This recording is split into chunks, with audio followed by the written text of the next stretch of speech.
Hello, hello, hello, everybody. All right, let me stop that music and add Raul. Hello. Hello, everybody. Thank you so much for joining us tonight. It's I feel like every episode is a special episode because I'm like another special episode because each episode really is special to us. And yes, Amy, part 2 of my Ashes to Advocacy is tonight after this. I wasn't feeling well Monday, so I rescheduled it for after this since there is no seeking justice tonight. Um, so, Raul and I have been talking a lot about the unidentified, and Raul's been in this space for a while. This has been his space. He's been very much aware of what's been happening in the unidentified space, the missing persons space. This is all new to me. I've been involved with those seeking justice and homicides the last few years. So I've learned a lot since we've started this series. There's so many people out there. And when I started looking for stuff and I start talking to you about it, like it really starts to get to you. And I even said to you how scary it is that this could happen to anybody. I have no family left, really. Uh, if somebody checks in on me or knows my locations and stuff like that, that's great, but not everybody has friends that they can depend on to check up on them. You told me that if something happens to me, that you will hunt for justice for me, and I totally believe that. Hopefully, nothing will happen, but it is a very scary thing. If I didn't have you guys, if something happened to me, nobody would be looking for me, and it just really makes you think about that it could happen to anybody because not everybody has a close family. Not everybody has a big family. In my case, my family, because of my parents' age difference, most of my dad's side of the family has passed away now. So a lot of us, everybody's situation's different. So we can't just assume that they will have somebody looking for them. So just because they haven't been found doesn't mean one, that there's not somebody looking for them, and two, that they weren't loved and that they didn't have a wonderful relationship. Because even though I had my challenges growing up, my dad's side of the family was wonderful to me. And every person that I can say that I truly loved is no longer here. So it doesn't mean that I wasn't loved. They're just not here anymore. And like I've really been thinking about that a lot since I started looking into this. And like the thing that I sent you earlier, already going to cry. So get ready, guys. Before uh, you even go down that road, because I read that two more times afterwards, and yeah, you got me on that one, and certainly today for me is a heavier day for two reasons. One about one of the unidentified does that I'm going to talk about is the anniversary of their discovery, but um, ooh, that just jumped on me. I'm already there. Um, I wouldn't be here right now if it wasn't for the unwitting sacrifice of Shannon Gilbert, who lost her life 14 years ago this morning and set in motion so many things for so many people. Um, but for me, aside from Shannon being the catalyst to the discovery of Maureen and Megan and Melissa and Amber, Val, Jess, Toddler, Asian Doe, and the rest of Peach's extremities, the impact that it's had on me has literally is the catalyst for me to be standing in front of it, or I'm sitting, but to be here right now. And just standing up for Shannon and her family is incredibly important to me. So big day. it's a very big day, and I hate that the reason why you're in this space, but I'm glad that you're in this space. I'm glad that you're here with us, and all the families that you're working with they really couldn't have a better advocate speaking for them.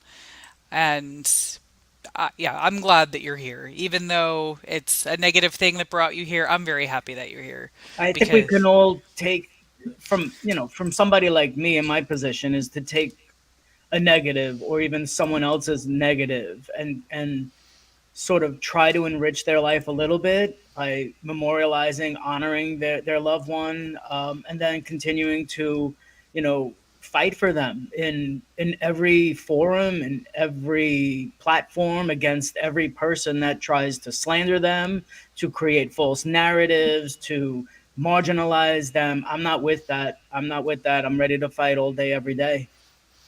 yeah, there's unfortunately it does seem like in the true crime space, it's very much sometimes it's not what about what is right and what should be shared. Sometimes it's just getting the information out there as quick as possible and not even verifying what it is or double checking to make sure that that is the correct information.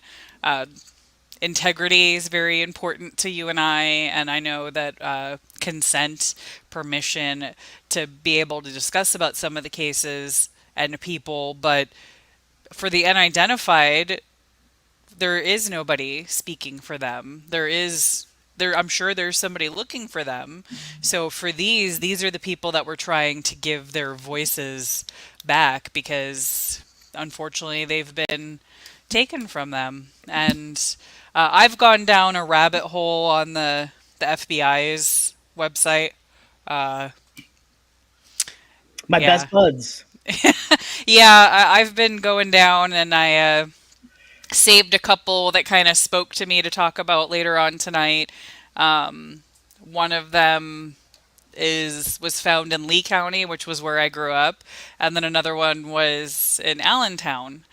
And those are areas that I both have connections to, and it really made me think like this could have been, somebody that I knew or somebody that I walked past, or especially the one in Lee County, like that could have been like one of my mom's friends. It's just they're totally normal people. Well, I will say this, and side.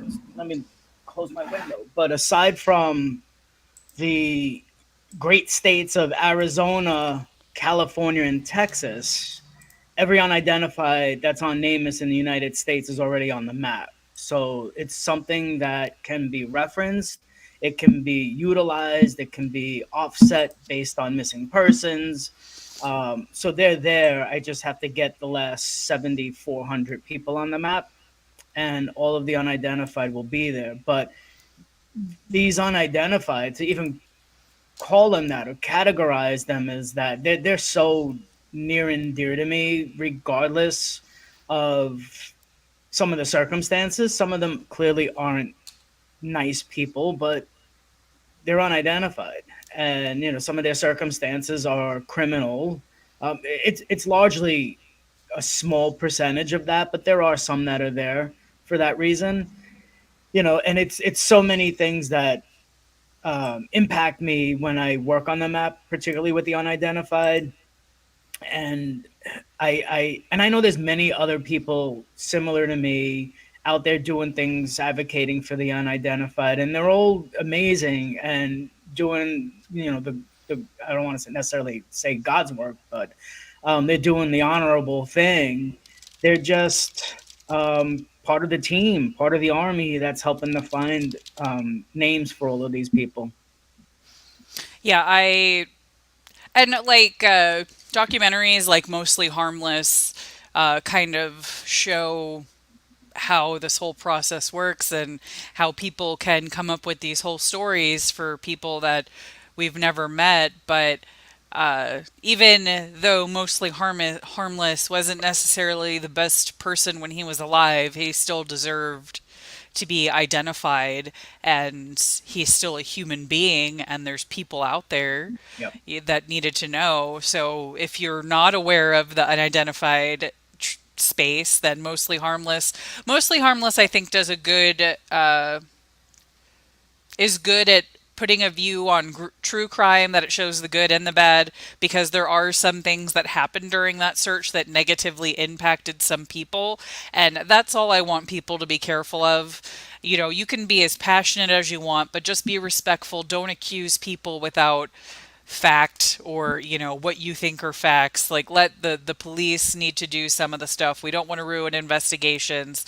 And Sarah was asking about what is the best way to get consent. Many instances of people posing as others, sadly, online. There's I'm All you can really do online is to verify what you're looking at. If I only see somebody posting something without a link or something, I don't take that as fact. When I post things, I always try to reference a link or a news and all that kind of stuff so you can see where I got the information from. And there's plenty of people out there that are really good at getting information right when it comes out, but I'm weary of where I don't have a link that gives me that information, or this person's not necessarily a trusted source. I have no idea who they are. Because there's experts that I follow on social media. Now, for me personally, and these are just my own personal beliefs of being ethical in true crime, when I discuss something or I post something, the things that I discuss are typically uh, in the news right now. I go a lot of off of a lot of the local stuff. I talk a lot of the stuff that's in the media, or the people that we discuss. I have discussed with the family that it's okay. I don't expect everybody to get consent. All I ever want is people to be respectful and to make sure the information that you're putting out there is correct. And sometimes even the media gets it incorrect. So it's just trying being as careful as you can, and just think about how, if you were that person or that family, how would you want to be treated in that, having somebody else discuss your loved one and that kind of stuff. So that's all I can ever ask. Nobody's perfect, and people make mistakes. I've made mistakes. There was something that happened on social media a couple weeks ago that upset somebody I love very dearly, and I totally did not even mean to do it. I didn't think, and I shared something and I upset that person, and I explained to them what I did, and thankfully I was forgiven. But we do need to pay attention with what we do online, and sometimes we all make mistakes. I'm not perfect, but if you do make a mistake, then just acknowledge it and apologize, because there's definitely creators out there that are unapologetic to attacking victims and doing it for likes and clicks. Um, but before I get off on a rant, I will switch subjects. I'm really good at getting off on rants.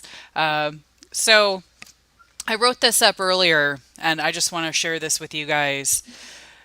And, the unidentified has become very important to me. Joining this journey with Raul has been very special, and this is a heavy burden for him to carry. There's so many people out there, and I come before you with a plea that echoes from the depths of our collective humanity.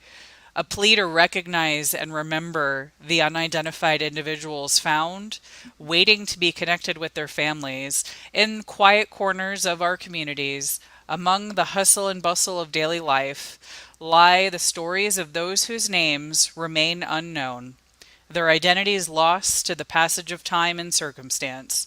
These individuals, these unnamed souls, are not mere statistics. They are sons and daughters, brothers and sisters, friends and neighbors, cherished members of families who long for closure and answers. They are the missing pieces of a puzzle, waiting to be reunited with their loved ones, waiting for their stories to be told. Each individual person represents a chapter in a story cut too short, a life interrupted by tragedy or circumstance. They are victims of accidents, crimes, and natural disasters, whose remains are discovered without any clues to their identity. They are the silent witnesses to the fragility of life and importance of human connection. But amidst the sadness and uncertainty, there is hope. Hope in the tireless efforts of forensic experts and law enforcement agencies who work tirelessly to identify these individuals and bring, I wrote closure, but I don't believe in closure. I would say answers to their families, closure in the part of them missing, hope in the advancements of science and technology that enables us to unlock the mysteries of the past and reunite families with their missing loved ones, and hope in the compassion and resilience of communities who refuse to let these individuals be forgotten. Let us not forget the faces and the stories of the unidentified. Let us remember their humanity, their dignity, and their right to be remembered. Let us commit ourselves to the task of connecting them with their families, of giving them the dignity they deserve. I urge each and every one of you to join us in this important mission. Educate yourselves about the issues of unidentified persons, support organizations and initiatives dedicated to their identification and recognition, advocate for policies and resources that prioritize this critical work. Together, we can shine a light into the darkness of anonymity, offering hope to those who wait and solace to those who mourn. Together, we can honor the memory of the unidentified and ensure that no one is ever forgotten. Currently, there are around 1,400 unidentified. There are, on average, 4,400 a year found unidentified. After a year, 1,000 of those still remain unidentified. Between 2007 and 2020, an average of 776,000 missing person records annually were entered into the National Crime Information Center. That's a lot of people between missing and unidentified. From the NamUs website, it states for the unidentified, they have 14,699 open cases and 7,229 resolved cases. That just And jumped up from 14,699 to 710. oh, it did. Okay, so that yeah, things change very quickly because I just got that earlier. That's yeah, it's a lot, and NamUs only has so much information on there. So when I went to the FBI's website, I was impressed that they have sketches and the clay where they make the person's face. I was very impressed with that because the two that I'm going to share today, they have some really good sketches, really good like photo. You know what I mean? The reconstruction of their Composite. face digitally, yes, composite. So I'm gonna start out with Jane Doe that was in Lee County. And don't worry, there's not going to be any, photos of anybody deceased or anything like that. These are all redone photos to show what they look like. So this is Jane Doe. This is the original composite that they did, and this one's a more realistic one because she was found in 1995, October 7th, 1995. The Lee County Sheriff's Office recovered her body in the water near York Island, south of St. James City, which is off the southern tip of Pine Island. For those of you that aren't familiar with that area, it's there's not a whole lot going on over there. Especially in 1995, like that's an area where me and my friends had driven out in the middle of the night and like tried to go cow tipping, and like that's an area where it's on the water, so they have like a bunch of those houses that are on the river, and it's a smaller town, it's a smaller community, and that area was hit pretty hard during Hurricane Charlie. Um, but so that area is a small town, so I'm really surprised that nobody there. So that they assume that she's not from there. So she was wearing a maroon red V-neck pullover scrub top with the words Charleston, South Carolina VA Hospital on the back. She was wearing a yellow metal ring with a 2 millimeter ivory colored stone, a lightweight metal bracelet, a white metal watch on her left wrist. She's believed to be South Carolina, was likely a smoker. During her life, she had sustained bone fractures and a surgically placed screw in her right ankle. She also had evidence of cranial surgery on the left side of her skull. Investigators are seeking the public's assistance. So this is so they she was anywhere from 30 to 50 years old, brownish red shoulder length hair, 5'2" to 5'4", 115 pounds. And this is all the information that they have on her. Um, this is from the violent criminal apprehension part of FBI, so they suspect that she is a victim of homicide. So, and she just like she looks like just like a normal person. Like this is anybody that could live in South Florida. So I definitely believe that she wasn't from there because St. James City, like I said, is not a big town, especially in 1995. Um, so for nobody to know who she was, I do agree that she did not live there because I lived in that area for a long time. And yes, Nightbot is being very good tonight. So the next Jane Doe Well, is from. may I interrupt just before you go any Yes. further? Yes. So your Jane Doe right there, she has 16 exclusions on her, and they run the gamut across the country from South Carolina to Rhode Island, California, Iowa, Oregon, Maryland, Illinois, and Tennessee. I was just going to say, there's some well-known missing persons, but they're pretty much well-known to me. But um, there's a lot. In fact, with South Carolina, there are two attempts at a DNA testing. So they test for different things as they evolve technology. But yeah, this was what I appreciate about this is that they're showing her jewelry, particularly that ring. We look back at the Valerie Mack, had Suffolk County put out Valerie Mack's ring image years before, she might have been identified much faster.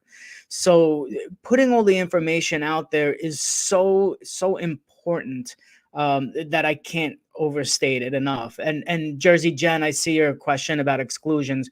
So this woman that's on the screen, she's unidentified. They compare in the system her DNA against missing persons that are in the system. So if they, let's say, compare me to Jessika, if we're not related, there'll be an exclusion. It won't be a match. Is what I'm trying to say. I bet if Um, we did try that, we would find something because I because mean, yeah, we're possibly. like we We're have too very similar. similar mixes, and it's just we have so much in common. Yeah. I swear we're probably like fifth cousins or something like Could that. be. You never know. Fate is interesting, but it's important to, and I'll talk about this later, but it's important that agencies are comparing. And now a lot of it is automated. So you'll see some consistency in modifications on someone's case, but it's still not fast enough. As fast as we are progressing nearly every day, every other day, every week, it's still not fast enough. But go ahead now, I'm done. No, and it's a vintage ring. That's definitely a vintage ring, probably handmade. That's but back in 1995, that was probably something that was a lot more common. Now you don't really see jewelry like that so much unless you're buying it from Etsy. So, like, I do hope that the ring helps because that's not, I mean, that's definitely handmade, for sure. I'm not like a jewelry expert, but I do have some jewelry, and then she has a Timex. So this looks like the original that they did, and then this one. Because I feel like this is probably what she would have more looked like in 1995. This would be like if something happened to her in the 70s, you know? That to me, that doesn't look like somebody in 1995. So I am very thankful that they updated it because this is so much more realistic too. Yeah, a So lot of the composites have evolved as more technologies evolved, and Joe did an excellent. an excellent episode with forensic recreators, composite makers, and had a great, incredible dialogue on digital versus clay. And like with your dough, there's also an image within the database of the reconstruction from the skull and the symmetry and all of that. So it's a fascinating avenue of learning and training if someone's interested in that. And it is a great thing as technology evolves. We see some of these composites go from really rudimentary and almost stereotypical or offensive type of composites to a little Hmm. bit more humanizing of the person. And I think that is such a huge leap forward that is also very important. I agree. And I'm very thankful for the changes in technology and the advancements that we've had, because I keep hearing, a 50-year-old case, a 30-year-old case. All these people are starting to get solved and connected so we can hope for the future. Now, the next Jane Doe is a child. It's This one is a very odd case because they were able to find one family member, but this family member was deceased after that, and they haven't been able to find any other ones. So, and I just do want to warn you guys that this next one is a child, so it is. They're all sad, but it's extra sad to me when a child doesn't get to, live the beauty of life. So the Jane Doe that we have here in Allenstown, she is suspected to be between 2 and 4 years old. This adorable, this adorable kid. Go away, pop up. Thank you. So, on May 9th, 2000, she was found with another juvenile female, and I do want to warn you that the details of this are disturbing. Another juvenile female inside a 55-gallon drum on a private property next to New Hampshire's Bear Brook State Park. The second victim has been identified but is not biologically related to Jane Doe. Jane Doe is estimated to have been killed during the late 70s to early 80s by undetermined means. It's believed that she was not originally from New Hampshire. She was 2 to 4 years old at the time of her death. Slightly wavy brown hair, approximately 3 feet 3 inches to 3 feet 9 inches. She had a slight overbite that may have been noticeable. An analysis of her bones suggests that she may have had anemia, but this cannot be confirmed. No clothes or personal items were recovered. DNA testing revealed her biological father is Terrence Terry Petter Rasmussen, I totally said that wrong, who died in a California prison in 2010 after being convicted of the 2002 murder of his common law wife. Jane Doe's biological mother is unknown. So this poor little girl needs her name back. It's crazy that they found her father, but they weren't able. I guess they found him after he'd already passed. Um, so this He's they a he's a horrible serial killer. is he Yes. that he's a serial killer? That's what that name is. Yeah. See, I don't. You can tell how much I pay attention to things. I only remember so much or pay attention to local stuff, that there's so many infamous serial killers and stuff that I have no idea. So it's possible that he did this. Then He's a horrible person. He's completely manipulative and a predator, and the world is better without him there. But he did give birth, or he didn't give birth, but he brought life to this child, and somehow it she lost it, and that's just it's terrible. Yeah, one of our mods, True Crime, has a YouTube channel, and they did a little brief video on her. I'd recommend checking it out. These cases are so heartbreaking, and to do unidentified episodes are very very hard, and I'm proud of myself for keeping it together so far, but it is all downhill from here for me because not only do I spend time putting these souls on the map, but I spend time reading and learning about them, and at some point they become a part of it. Like I see her face and I knew exactly where to go on my map, and I know the stories, and I know the images, and I know the history, and I want to see her get her justice. Sorry. No, no, you're totally fine. I chose her because like she looks like so many little girls that I've seen, you know, and she like it looks like a photo. They did such a good job, you know. It's like I see her. I see her for who she was. And yeah, when I saw her photo, I had no idea who her father was. But yeah, I was like, I want to share her. Let's talk about her. So yeah, I totally get that. Yeah, I definitely want her to get her name back. She deserves that.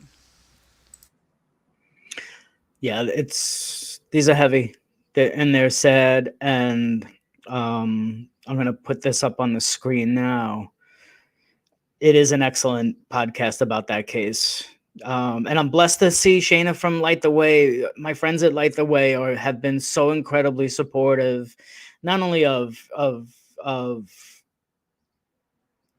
helping with missing persons flyers, the the huge advocacy that they put out there for Oakley Carlson, for dozens of other people, for the assistance that they've given me preparing, even last week for Dawn Michelle Holt, and I'm just so blessed that this space that I found myself in brought me to Jessika, brought me to so many incredible people, so many incredible advocates. And it's a safe, healthy space to be in and to expand and enhance. And I don't know, thrive is the right word, but maybe be effective is a better way to put it. And I think that's so important. And I want to shout out everybody that has helped in my growth and my journey. And um, I'm just blessed,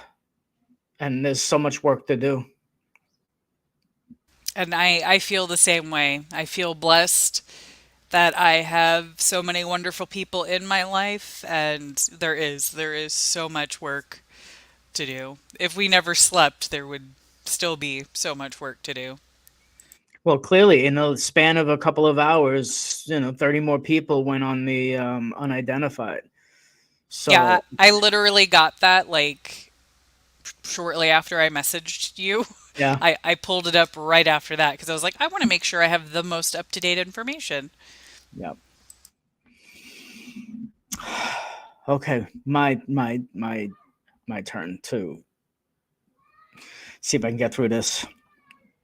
Okay, I let me bring up something to share. Give me a sec. I'm going to talk about a doe that is really important to me, and I haven't defined why. Maybe it's the image, maybe it's I don't know. But I will just warn everybody, there is an image I'm going to show. It is post mortem. It is not, it's sad, it's not gruesome.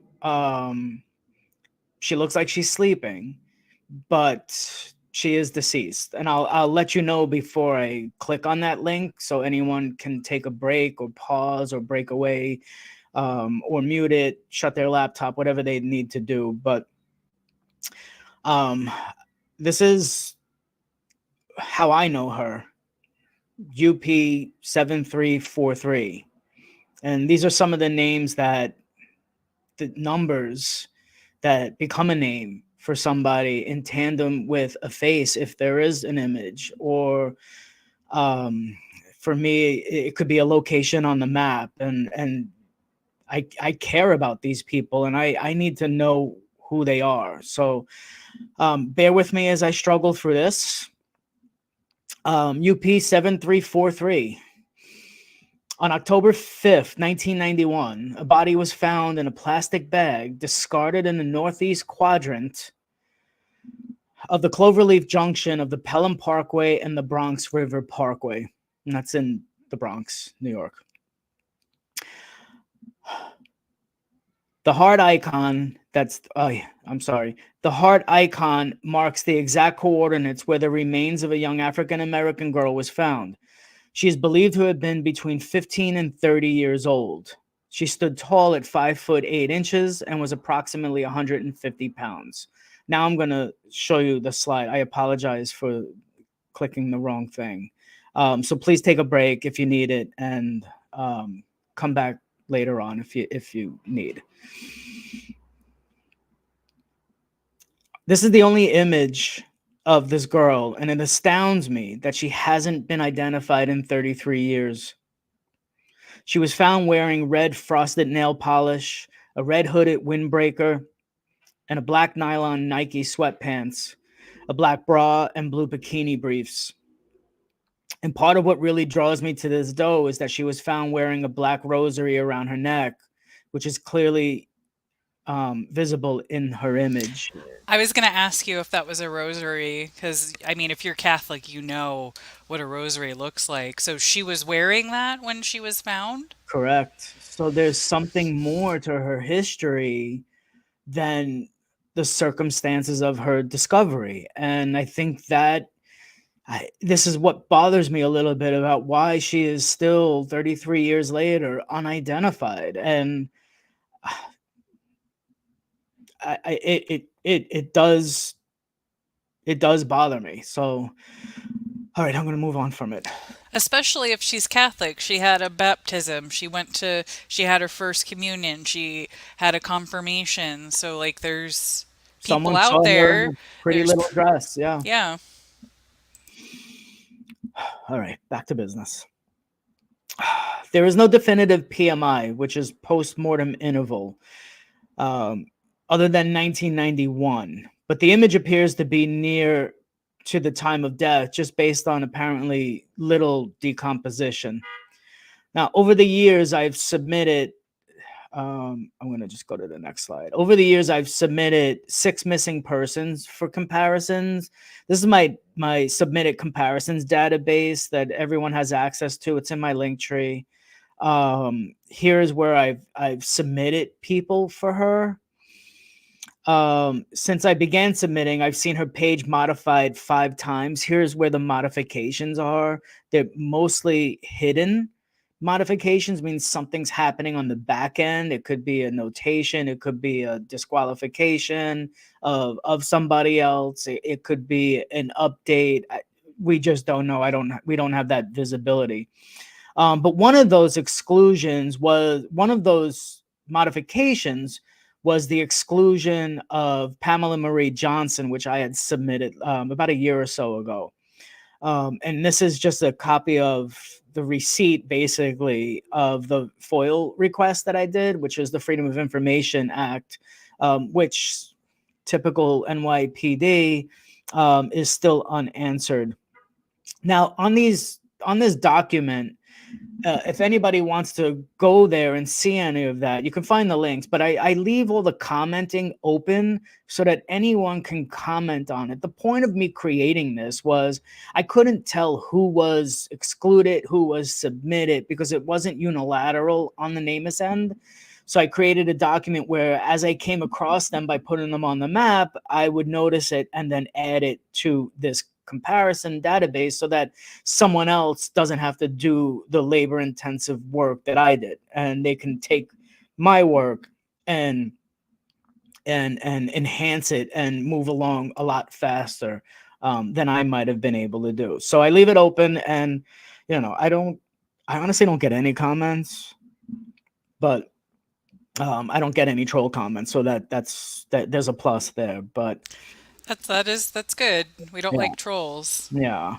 Um, And the last thing I want to say about her is, with the identification this past week of Patricia Kathleen McClone, formerly NamUs number 5703, just that you just covered the other night, Midtown Jane Doe, using every DNA method available offers families and advocates hope, and hope that each nameless will be able to go home to their loved ones with their names back. And that's the goal. And if anyone has a skill or a talent or problem solving, pattern identification, get out there, use whatever resources you come across, use whatever I put out there.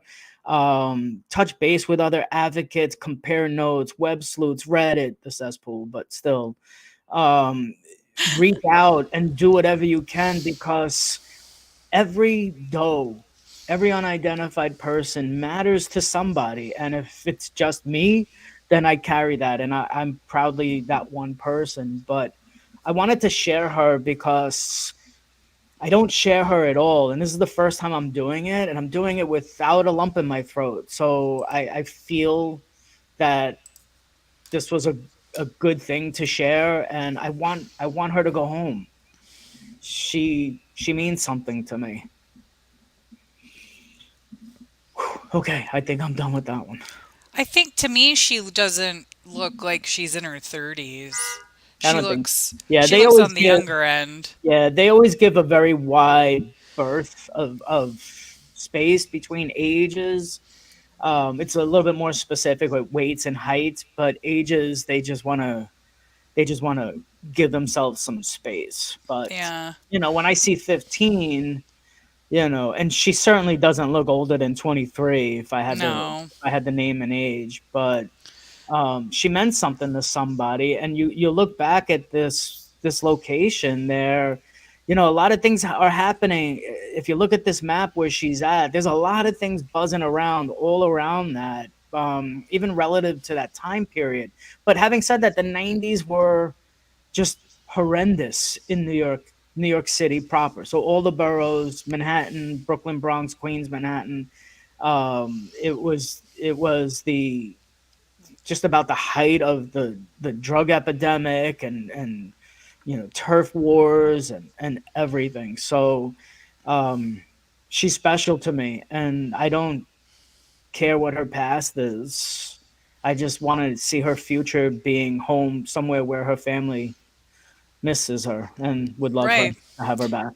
Yeah, and when you're young, I did a lot of stupid stuff and hung out with people that I shouldn't have when I was a teenager into my early 20s until like you really realize how dangerous that is, and like what you're worth, that you're worth so much more than that. But when you're a kid, you don't understand the danger that you're in, or who you're hanging out with and those things. So, yeah, I definitely don't condemn anybody for being in a rough neighborhood or hanging out with the wrong people, because that was me.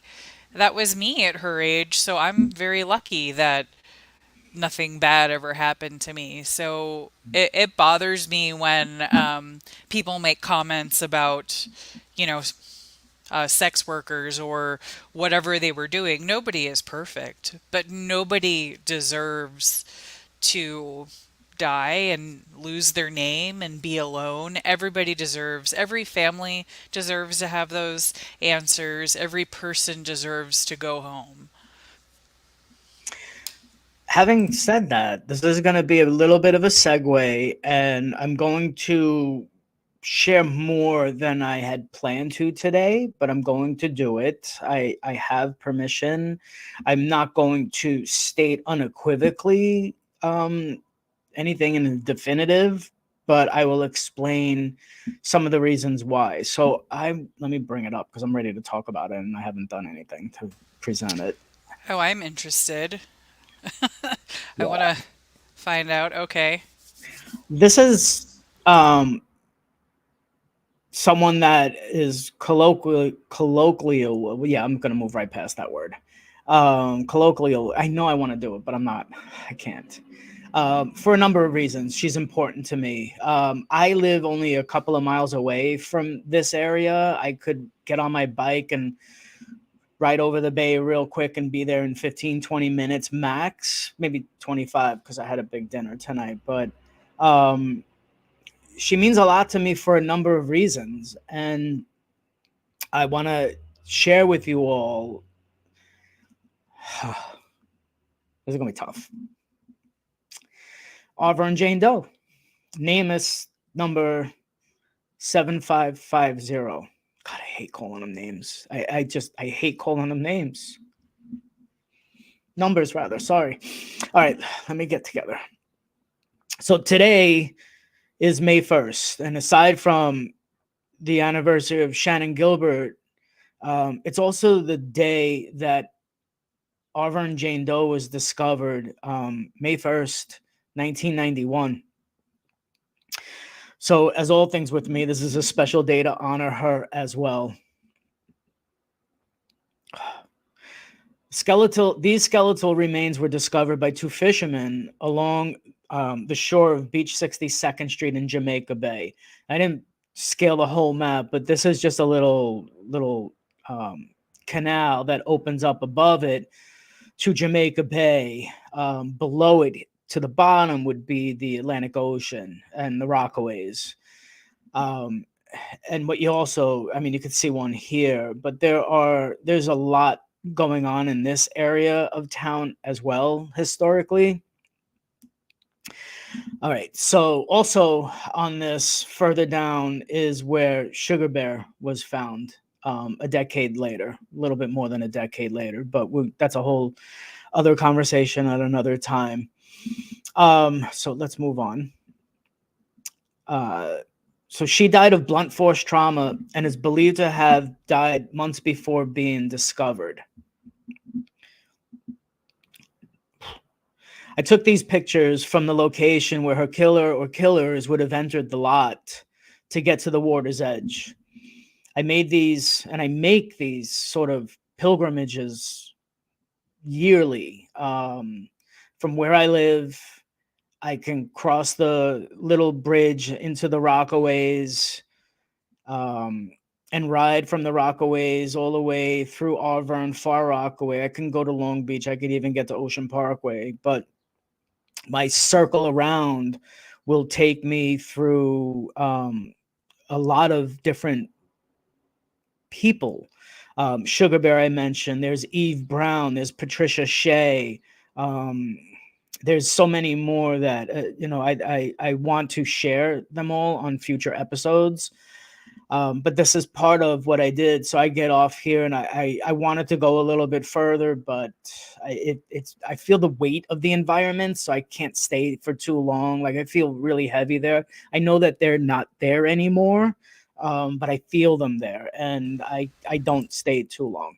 I understand completely because there's so many places that I'm aware of what happened at that location, and I know the family and I know what they're going through, so it's so hard for me like not to Yeah, acknowledge what happened there, and then it's like, well, this horrible thing happened here.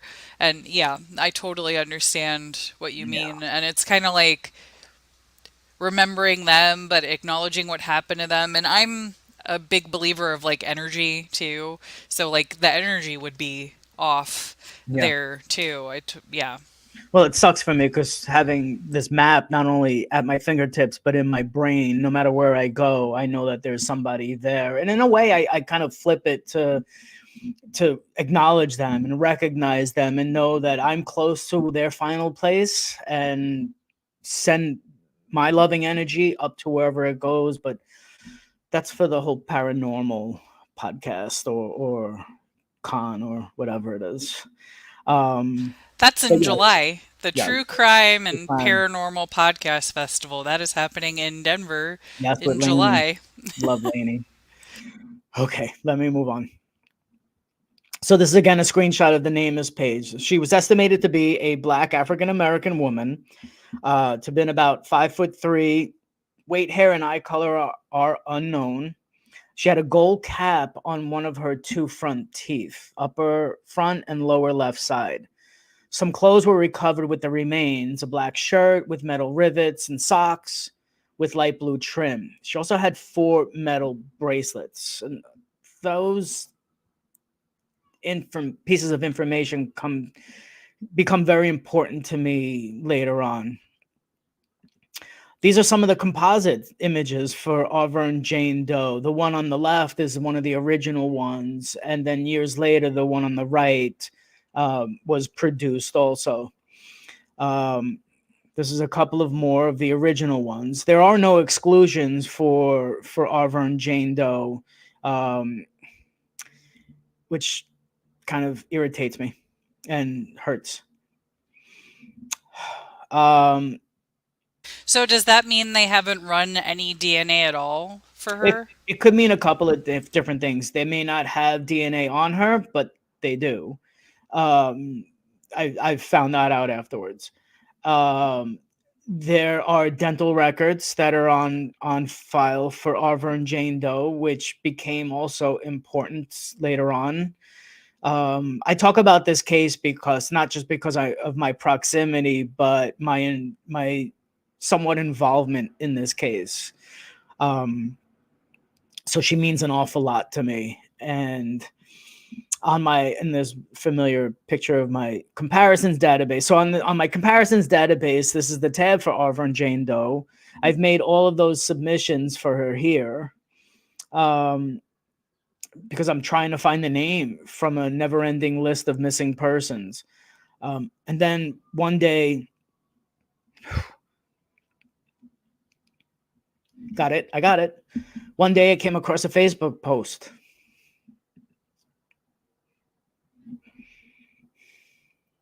Oh, wow. Seeing this flyer for the first time will always be imprinted on my memory. I'll never forget that nanosecond where it felt like my entire chest exploded. This is Janelle Sistrunk, and I was instantly committed to her.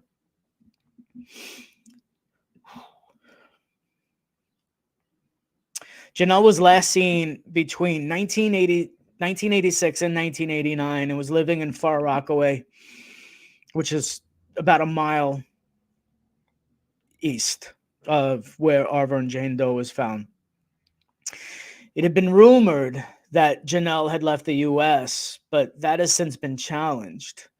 I got to know Janelle's niece, and what began as an agreed upon 15-minute conversation lasted over 3 hours. 3 hours of questions, 3 hours of answers, 3 hours of smiles, laughs, cries, praying. 3 hours of me finding I have a new family member because I'm not close to her now. Her niece has since begun to search for her aunt, who she never met. She never met this woman. Hadn't even seen a picture of her until earlier in 2023 when she began her search for her aunt.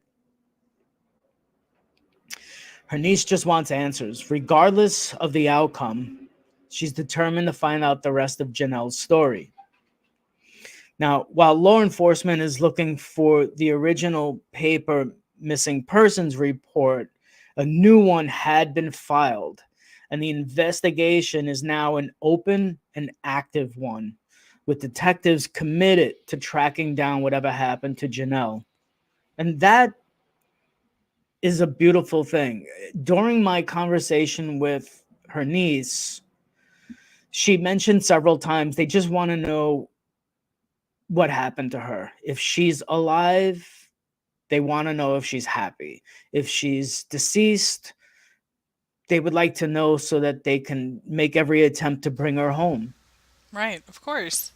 The hardest part as an advocate, um, and talking with Janelle's niece was one of the first real times I interacted with family members outside of the LISK case. And it was very hard. It was very challenging, but she was very open. She was very aware.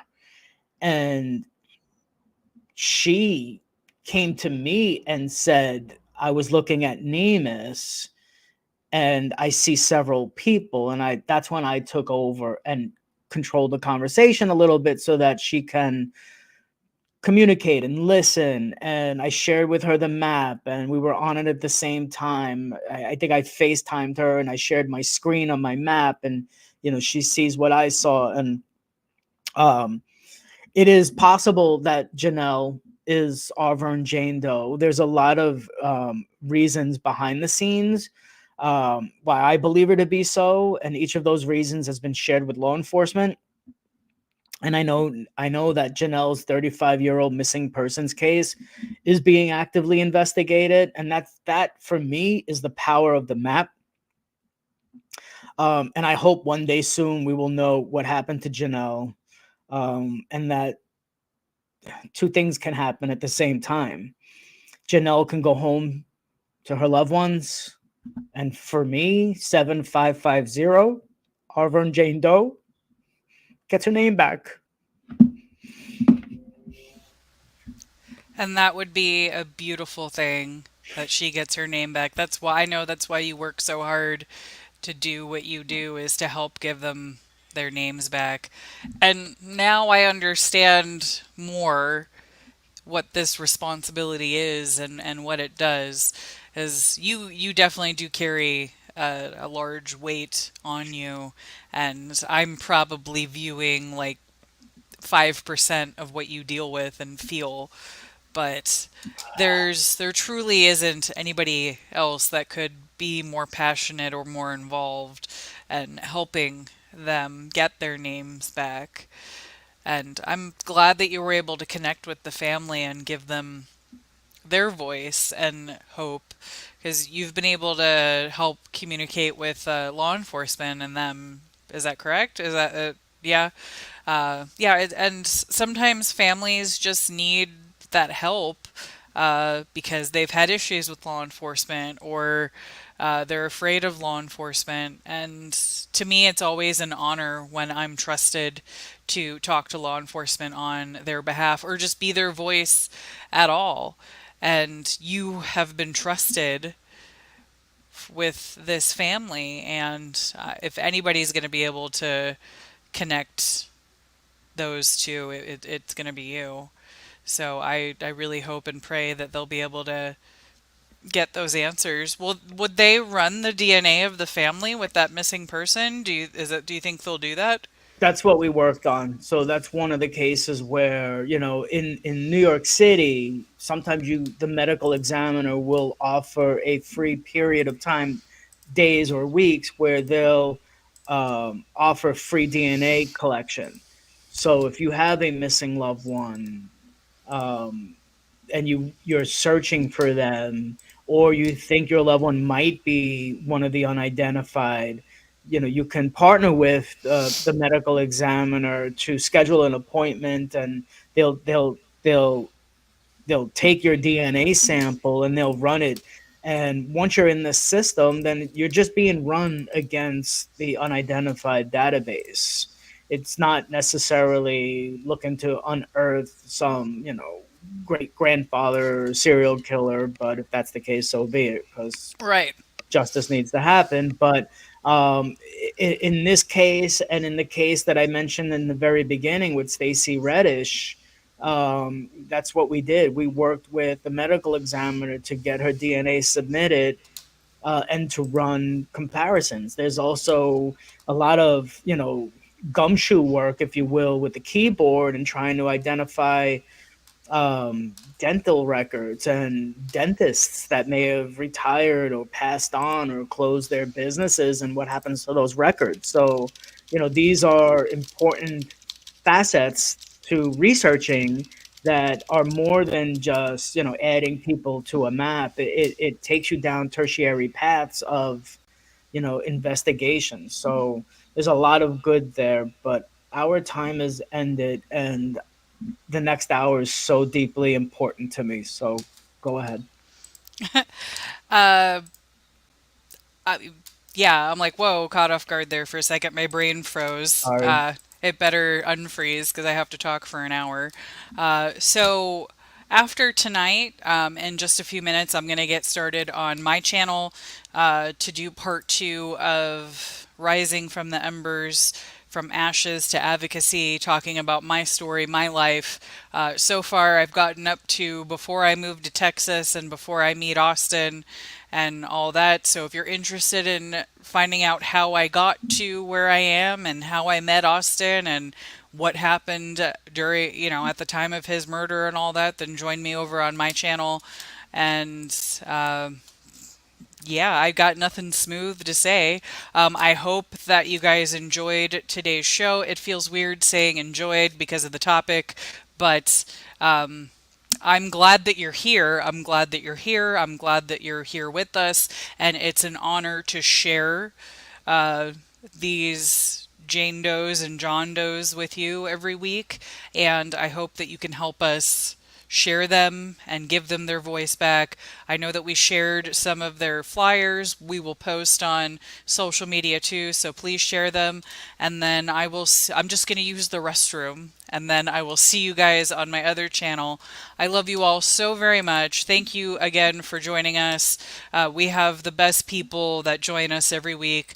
I love you all, and I will see you in a few minutes. Bye. Bye.